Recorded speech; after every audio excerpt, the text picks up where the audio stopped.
Oh, ayun na nga. So ito pakinggan natin mga bossing, yung arrest order kay Pastor Apollo Quiboloy. Ayan. So dahil hindi siya talaga umattend, hindi niya pinakinggan si PRRD mga bossing dahil sinabi ni PRRD, di ba? Pastor, mabuti pa. Umano ka na. Sumuko ka na lang diyan. Pagpakulong ka. Oh, kasi the more na nagtatago ka, the more na yung tao mauumay. Oh, so sabi ni ni PRD, gusto ka nila ikulong, di magpakulong ka. Oh, ganun talaga. Oh, yan yung yan yung batas na inaabuso nila ngayon eh. Oh, so ayan na nga, dahil hindi umattend, hindi pinakinggan ni Pastor Quiboloy, PRD, yan, nilabas na ang arrest order. Oo, at by the way, kanina ang dami daw nagpunta ng mga members ng pati supporters, hindi lang members ng KOJC, pati supporters ni Pastor Quiboloy at mga DDS. Nandiyan dyan sa Senado kanina, mga 2,000 daw sila, ang dami nun. Oh, wag kayong hihinto mga bossing sa pakikipaglaban dahil ang laban ni Pastor Apollo Quiboloy ay laban nating mga ordinaryong tao. Bakit ko nasabi? Kung sila na mga malalakas ang kapit sa gobyerno, kung sila na mga makapangyarihan kahit papaano mayroong koneksyon, ginaganito pa. Kung silang maraming naitulong sa bayan patungkol sa insurhensya nang sila'y tumutulong ng libre, ginamit nila yung kanilang plataforma o platform, ginamit din nila yung kanilang channel para labanan ng insurhensya. Silang mga tumulong sa bayan ng walang kapalit. Anak ng tokwa, ito pa binigay nating kapalit.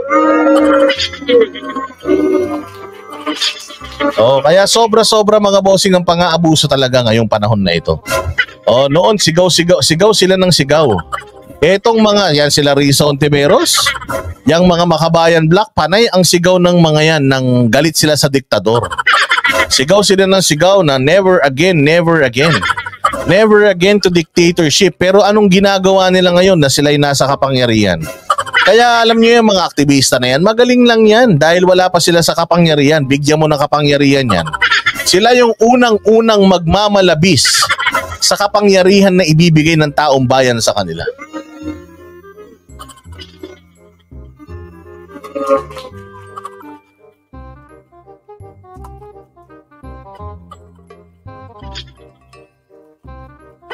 Oh ayan. Kaya ito mga bossing, ipi-play natin itong arrest order kay Quiboloy. Pasok. Pinakontempt at hiniling na iparesto si Pastor Quiboloy dahil hindi na naman niya pagsipot sa pagdinig ng Senado kaugnay ng mga akusasyon laban sa kanya. Pero isang senador ang tumutol dyan. Habang ang kampo ng pastor... Tama. Galit sila kay Marcos noon pero ngayon todo higop sila. Sobra, ang payat na ni Bongbong, kakahigop niyo. Si Bongbong nangangalumata, kakasipsip nyo. Tigil-tigilan nyo naman na yung tao, wala nang sustansya. Dinaan sa sulat ang kanilang sagot. Nagbabalik si Mean Los Baños. Wala pa ring Pastor Apollo Quiboloy na nagpakita sa pagdinig ng Senate Committee on Women, Children and Family Relations. Pangatlong beses na siyang binigyan ng pagkakataong ipaliwanag ang mga akusasyon ng panggagahasa, pananakit at sapilitang pagtatrabaho sa mga dating miyembro ng Kingdom of Jesus Christ pero hindi siya sumisipot. Kaya naman pinakontempt na siya ng chairperson ng komite na si Senator Risa Ontiveros. I cite in contempt Apollo Carreon Quiboloy for his refusal to be sworn or to testify before this investigation. Risa, ang problema kasi sa'yo, okay lang naman siguro magpunta dyan eh. Kaya lang anak ng tokwa ka naman kasi. Kung makapagpa-interview ka, parang gusto mo nang ipasilya elektrika yung tao eh. Unang-una sa lahat, nawawala yata sa makitid mong utak yung in aid of legislation. Kumbaga, lahat sila resource person. Wala ka dapat papanigan. Dapat sa mga sumbong nilang parehas, sumbong nito, tapos yung kontrasumbong naman ng kabila, magbabase ka doon para makapag-legislate ka. Makahanap ka ng magandang anggulo para makagawa ka ng batas na kapakipakinabang. Para sa bansang Pilipinas, lalong-lalo na diyan sa sektor ng paniniwalang espiritual. Kaya lang, ikaw na mismo nagsasabi, si Pastor Kibuloy ay ganito, ay ganyan. Siya ay ganito, ay ganyan. Anak ng tinapay, hindi mo ini-invite yung tao sa bahay mo eh. Hindi pa siya pumupunta sa bahay mo, putya, niluluto mo na siya.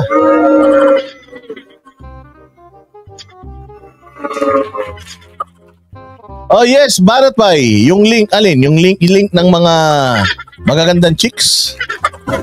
Oo, hanapin ko yun. Nakita ko na talaga yun eh. I will send it to you. Kung sana, ikaw Risa Ontiveros, nagpakabait ka. Si Pastor Kibuloy, talagang inimbitang pastor. Tatanungin ka lang namin tungkol sa mga bagay-bagay. Tutulungan mo kami para makapagbalangkas ng Kasi ganun yun, di ba? O, resource person ka. Ibig sabihin, merong mga manggagaling sa yung information na makakatulong sa aking komite para makagawa ng matibay na batas para sa mga kabataan, kababaihan, etc. and so on and so forth.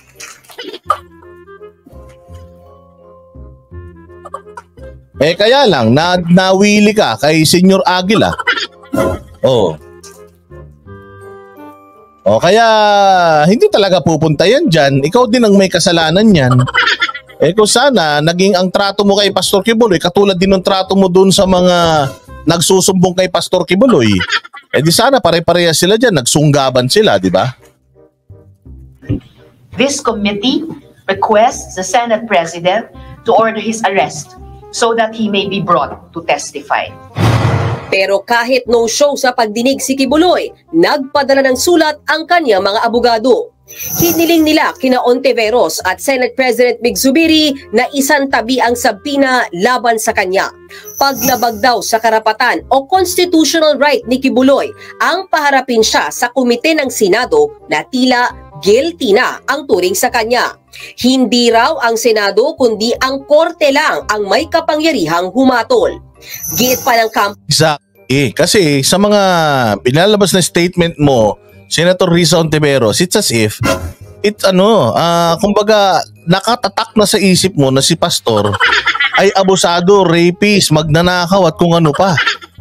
Dapat hindi ganun.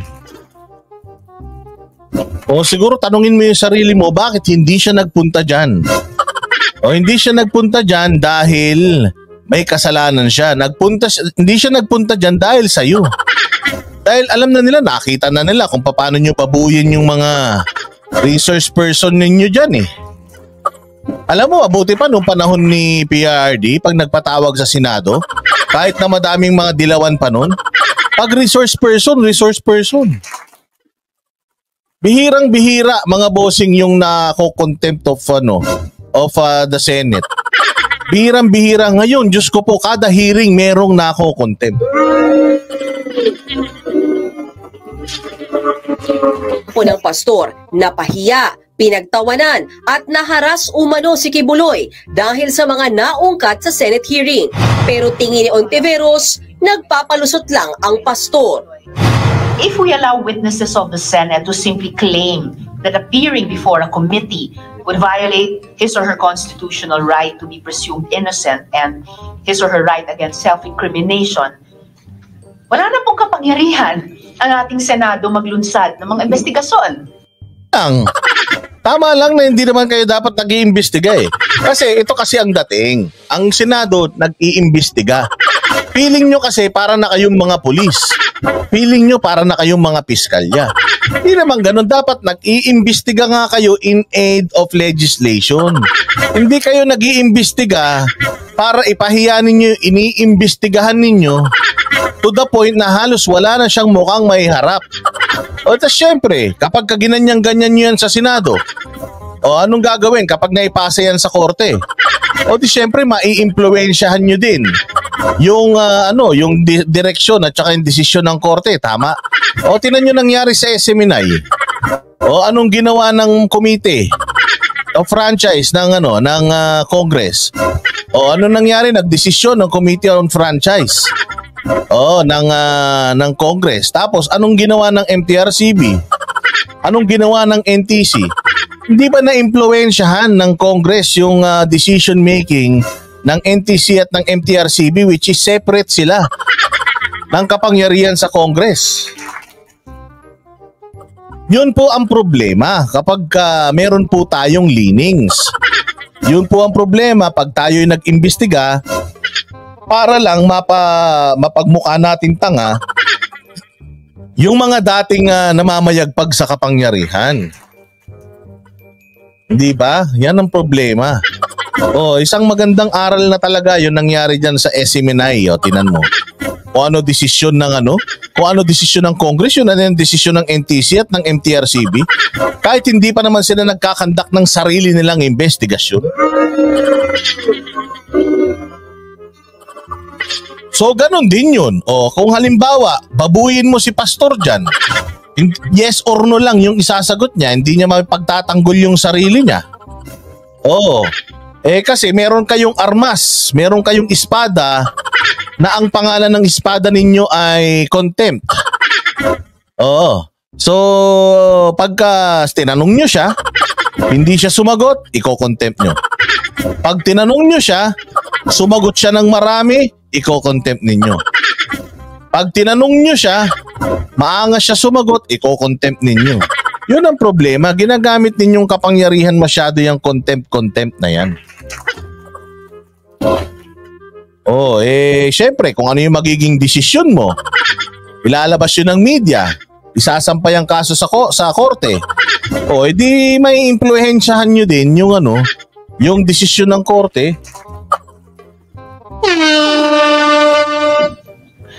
Madaling-madali na lang umiwas sa mga hearing ng Blue Ribbon. Hindi po umobrang ganitong mga excuse.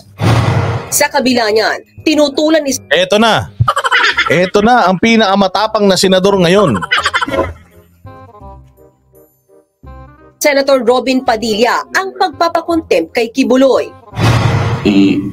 Pagpaumanhin niyo po ninyo. Maraming salamat sa pinakamaganda sa Paris. Ikaw na talaga ang pinakamalupit faniput namin. Mabuhay ka. Aking pong tinututulan ang naging pasya na makontempt si... Master TV, how are you? Nandito yung malalakas Parang may inaabangan kayo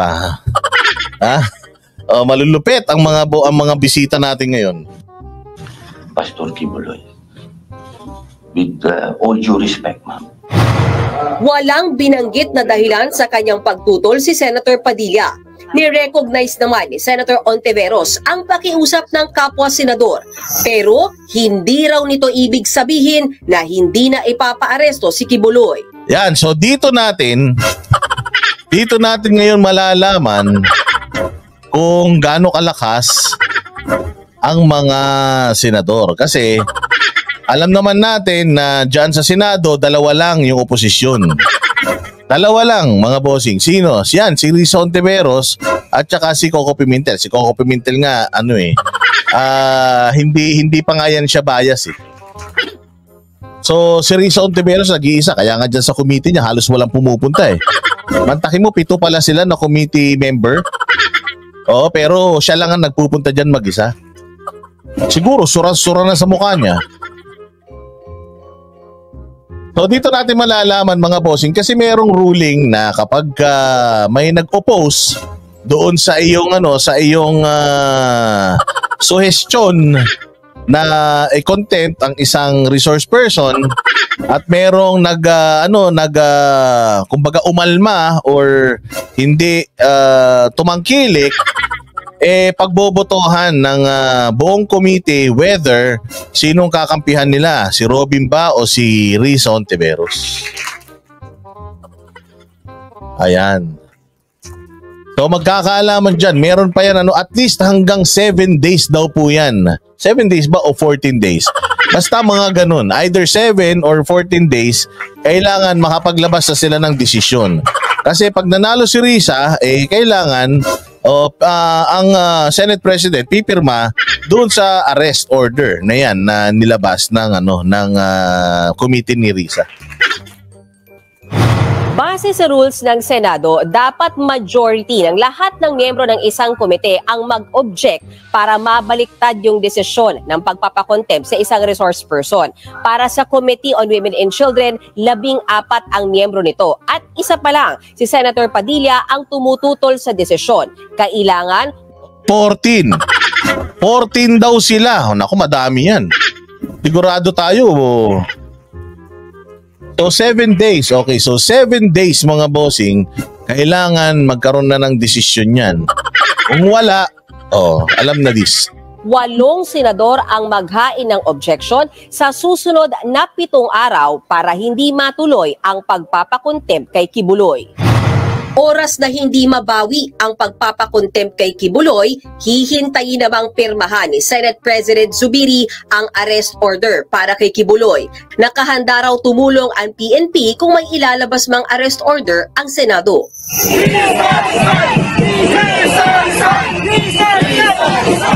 Kasabay ng pagdinig kanina sa Senado, nagkilos protesta sa labas ang mga supporter ni Kibuloy. Nagbabalita mula sa frontline, Mean Los Baños, News. Takpakan. Mamaya pag-uusapan naman natin yung mga kumakalat-kalat na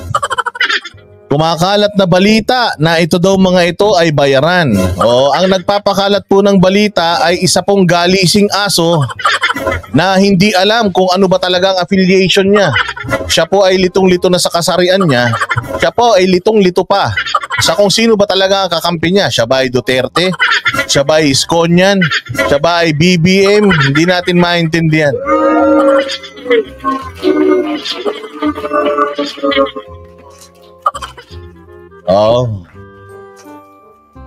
Yung mga galising aso na kahit na lagyan mo ng gintong medalya, putya yung mukha hindi naman nagbabago. Mukha pa rin tumbong ng kabayo. Mamaya pag-uusapan natin yan. Nawala yung live natin sa Facebook, bayaan mo sila. Diyos me. Wala nang matinong dyan sa hayop na Facebook na yan. Kahit na kumurap ka lang, bawal.